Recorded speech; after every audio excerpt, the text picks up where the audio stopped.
இளையராஜாவுக்கு பணம் சம்பாதிக்க தெரியவில்லை, ரகுமானுக்கு நன்றாக பணம் சம்பாதிக்க தெரியுதுன்றீங்களா? அது அது உண்மைதான்.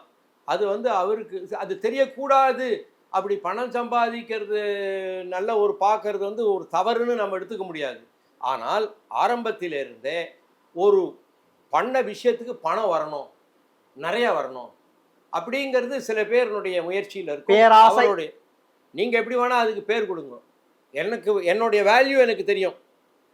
இதுக்கு எனக்கு 1 கோடி ரூபாய் வேணும் அப்படின்னு கொடுக்குறவே வாங்கி போகிறான். இங்கே அது கிடைக்காது. அதனால பாலிவுட்டுக்கு போயிட்டாரு. பாலிவுட் போனார், ஹாலிவுட் அங்கேருந்து அப்படியே ஷிஃப்ட் ஆகிட்டு போனார். இன்ஃபேக்ட் அவர் ஆரம்பத்துலேருந்து என்ன சொல்கிறாருன்னா, ஒரு விஷயம் சொல்லியிருக்கார்.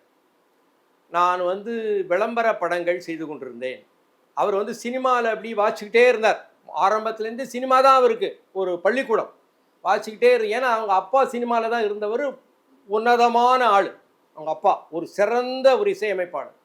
அப்படி இருக்கிறவரில் அவர் இறந்து போன பிறகு அவருக்கு அவங்க அப்பாவினுடைய நண்பர்கள் பல பேர் அவருக்கு சினிமாவில் வாசிக்கிறதுக்கு வாய்ப்பை தட்டி கொடுத்து அவரை சின்ன பையனாக இருக்கும் பொழுது தூக்கி விட்டார்கள். அவருடைய அன்பின் காரணமாக, கருணையின் காரணமாக, வாத்சல்யத்தின் காரணமாக அவரை அரவணைத்து கொண்டார்கள். அப்படிதான் வந்தார்.